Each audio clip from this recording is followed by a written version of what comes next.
حضرت ابوبکر نے کہا کہ اللہ کے رسول صلی اللہ علیہ وسلم غار کے متکئ لوگ آ چکے ہیں، اور اگر نیچے اپنے پیر کی طرف انہوں نے دیکھا تو ہم کو دیکھ لیں گے۔ آپ نے فرمایا لا تحزن ان اللہ معنا، ابو بکر غم نہ کرو، اللہ ہمارے ساتھ ہے۔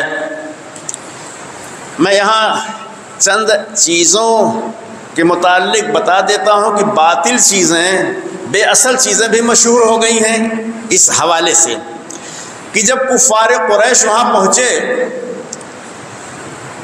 تو وہاں پر ببول کا ایک درخت اگ گیا، آٹومیٹک اگ گیا، اور اس نے چھپا لیا آپ کو، اور 2 کبوتر بھی وہاں آ گئے جن لوگوں نے اس پر انڈا دے دیا۔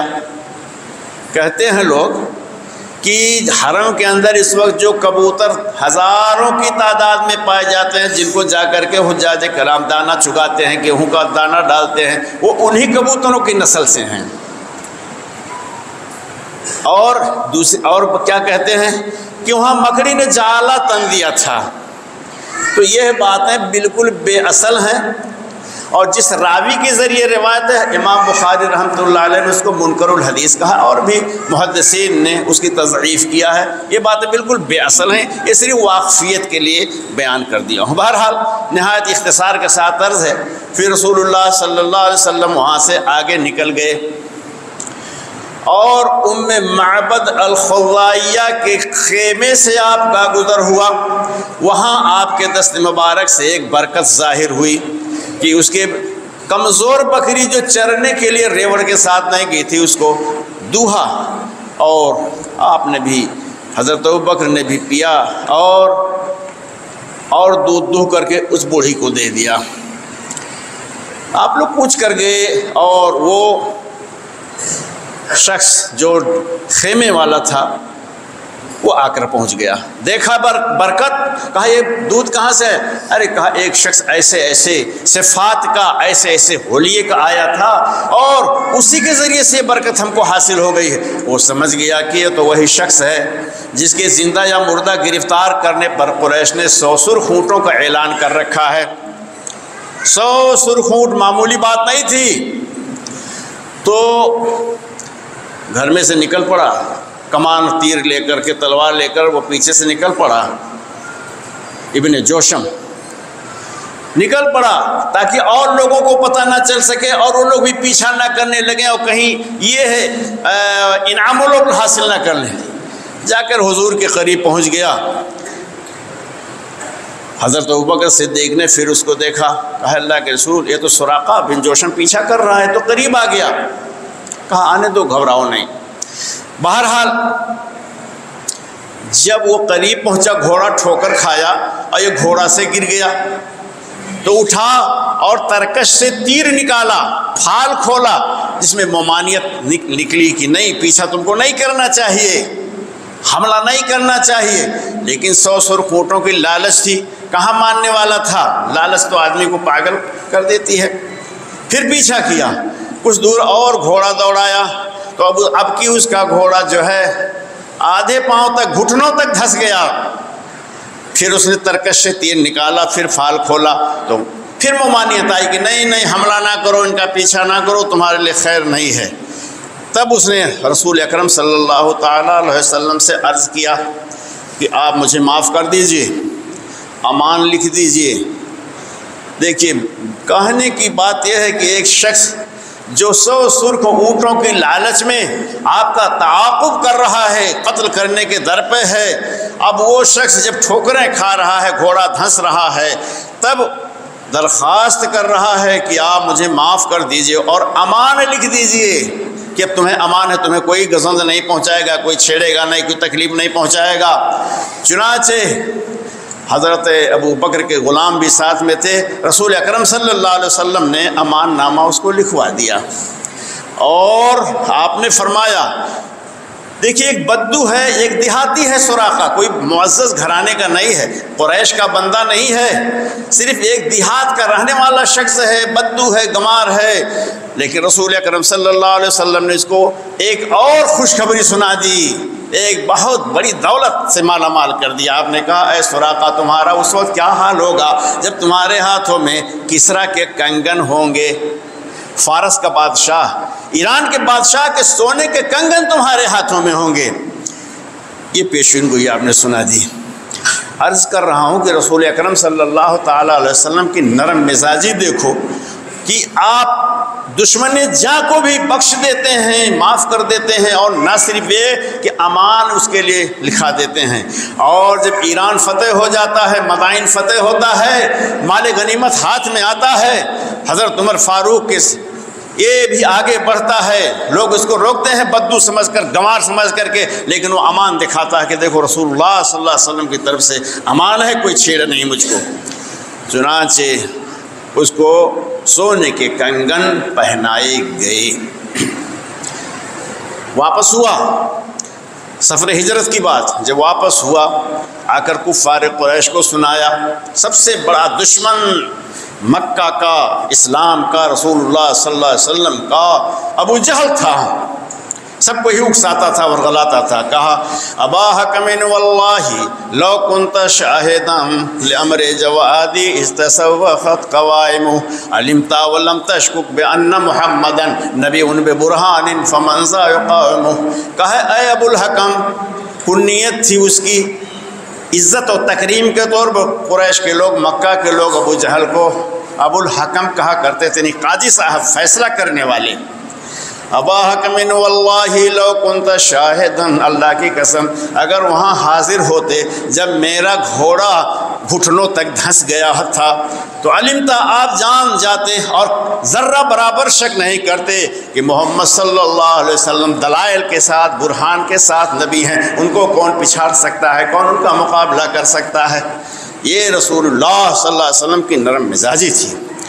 دشمنان اسلام اس سے واقف ہیں، سمجھتے ہیں، لیکن صرف اور صرف اسلام کے راستے میں، دعوت کے راستے میں رکاوٹیں کھڑی کرنے کے لیے آپ کو تشدد پسند اور سنگ دل، سخت دل کہتے ہیں۔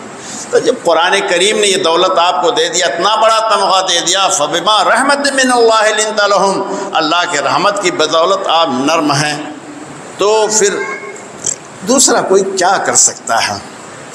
دوسری مثال دے رہا ہوں، رسول اکرم صلی اللہ تعالیٰ علیہ وسلم ہجرت فرما کر کے مدینہ منورہ میں تشریف لے گئے۔ یہودیوں سے بھی آپ نے صلح مصالحت کیا۔ 3 قبیلے یہودیوں کے آباد تھے، بنو قریظہ، بنو قینقاع اور بنو نذیر، یہ 3 قبیلے وہاں کے آباد تھے۔ قصہ مختصر یہ عرض کرتا ہوں کہ ایک دیت کے سلسلے میں چندہ کے لیے ایک خوں بہا تھا، قتل ہو گیا تھا، اور معاہدے کے مطابق اس کا خوں بہا مسلمانوں کو، یہودیوں کو، سب کو مل کر دینا تھا۔ رسول اللہ صلی اللہ تعالیٰ علیہ وسلم تشریف لے گئے بنو نذیر میں۔ ان لوگوں نے آپس میں سازش کی کہ آئے ہوئے ہیں اور ان کو قتل کر دیا جائے۔ چنانچہ آپ ایک دیوار کے سائے میں تھے اور ایک یہودی دیوار چھت قلعہ پر چڑھ گیا، اس نے ایک بڑا سا پتھر لیا کہ سادھ کر آپ کے اوپر گرا دیں اور آپ ختم ہو جائیں۔ حضور صلی اللہ علیہ وسلم کو بذریعہ وحی اطلاع ہو گئی، آپ وہاں سے نکل گئے، اور پھر آپ نے چڑھائی کیا مسلمانوں کو لے کر، اپنی فوج کو لے کر کے 15 دن تک محاصرہ کیے رکھا۔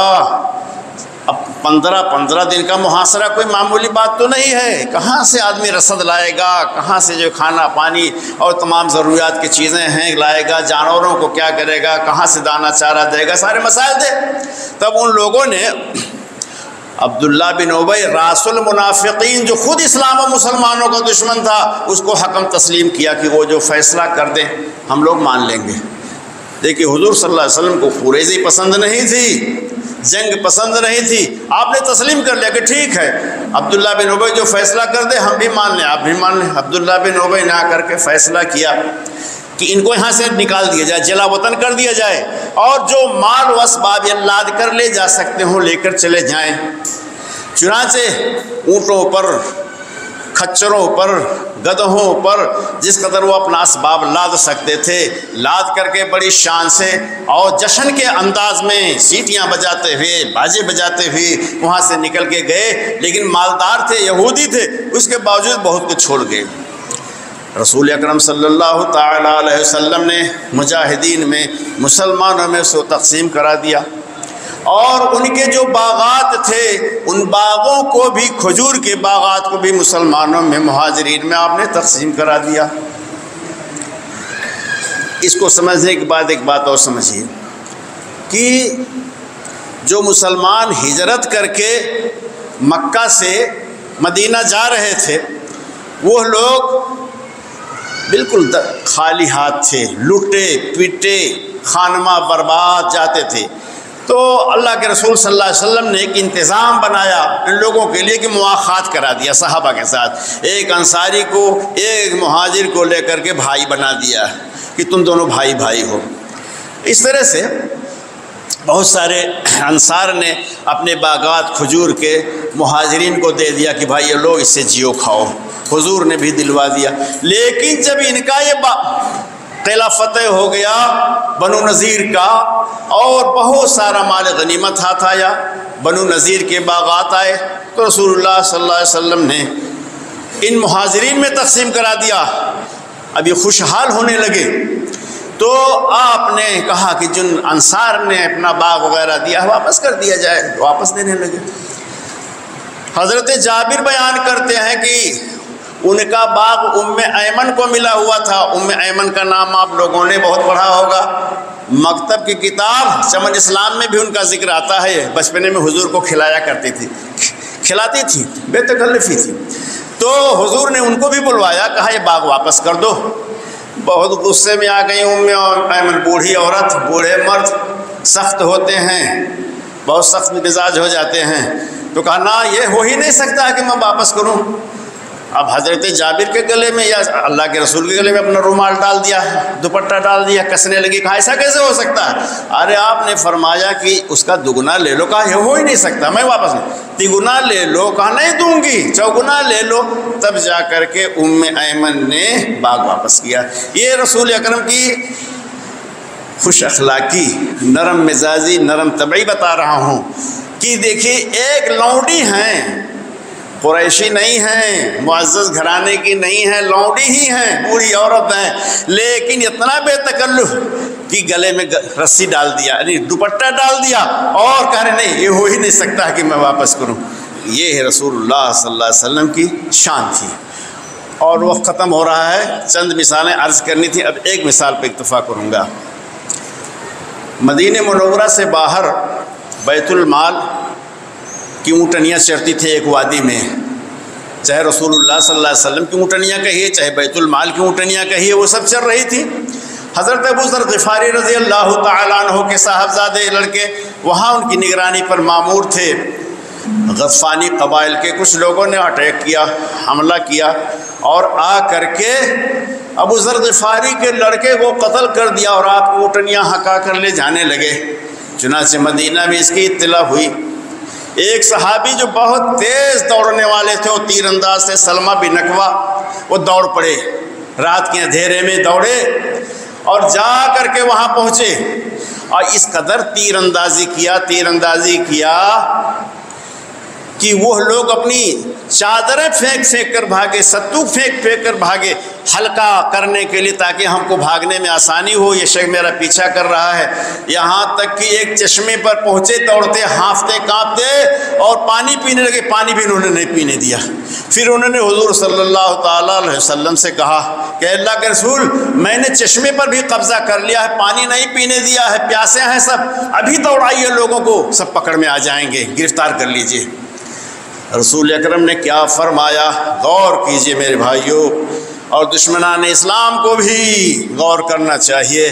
آپ نے فرمایا اے ابن اکوع ملکتا فاسجہ، اے ابن اکوع، سلمہ بن اکوع، تم مالک ہو گئے ہو، غلبہ پا گئے ہو تو نرمی برتو، چھوڑ دو، جانے دو ان لوگوں کو، اب پکڑنے سے، مارنے سے، قتل کرنے سے کوئی حاصل نہیں، جانے دو ان لوگ۔ یہ ہمارے رسول کی شان تھی۔ اب اس کے باوجود بھی لوگ جو ہے آپ پر اگر الزام لگاویں سخت گیری کا، سنگ دلی کا، تو سوا دشمنی کے یا سوائے تعصب و تنگ نظری کے اور کیا کہا جا سکتا ہے۔ وقت ختم ہوا اور بھی مثالیں باقی رہ گئیں اور میں اسی پر بات ختم کرتا ہوں۔ اللہ تعالیٰ سے دعا ہے کہ ہم سب کو سیرت نبوی کے مطابق زندگی گزارنے کی توفیق عطا فرمائے، آپ کے اخلاق، عادات، خصائل پر چلنے کی توفیق بخشے۔ یا اللہ سبحانہ وتعالی ہم سب کے دلوں میں توحید و سنت کو جاگزی کر دے، مضبوط کر دے، توحید و سنت کا حامل اور عامل بنا دے۔ الہ العالمین ہم سب کے دلوں کو جوڑ دے، ہم سب کو ایک بنا دے، نیک بنا دے، آپس میں بغض کو، نفرت کو، کینہ کو، کپٹ کو، ان سب چیزوں سے ہمارے دلوں کو پاک صاف کر دے۔ الہ العالمین جو لوگ یہاں موجود ہیں ان کو بھی، ہمارے تمام مسلمانوں کو ہر طرح سے خیر و برکت عطا فرما۔ الہ العالمین سب کو خوشحال رکھ، اسلام اور مسلمانوں کی ہر جگہ تو حفاظت فرما۔ یا الہ العالمین جب تک دنیا میں زندہ رکھ، ایمان اسلام پر زندہ رکھ، خاتمہ ہو تو ایمان اسلام پر ہو، اور دن قیامت کے جب نفسی نفسی کا عالم ہو اور پیاس کی شدت سے جان حلق کو آنے لگے تو پیارے رسول صلی اللہ علیہ وسلم کے مبارک ہاتھوں ہمیں جام کوثر عطا ہو۔ بارک اللہ لنا ولکم فی القرآن العظیم ونفعنی وإیاکم بالآیات والذکر الحکیم انہ تعالی جواد کریم ملک رؤوف الرحیم۔ مشرب مہر و وفا ہے مسلک اہل حدیث، جادہ صدق و صفا ہے مسلک اہل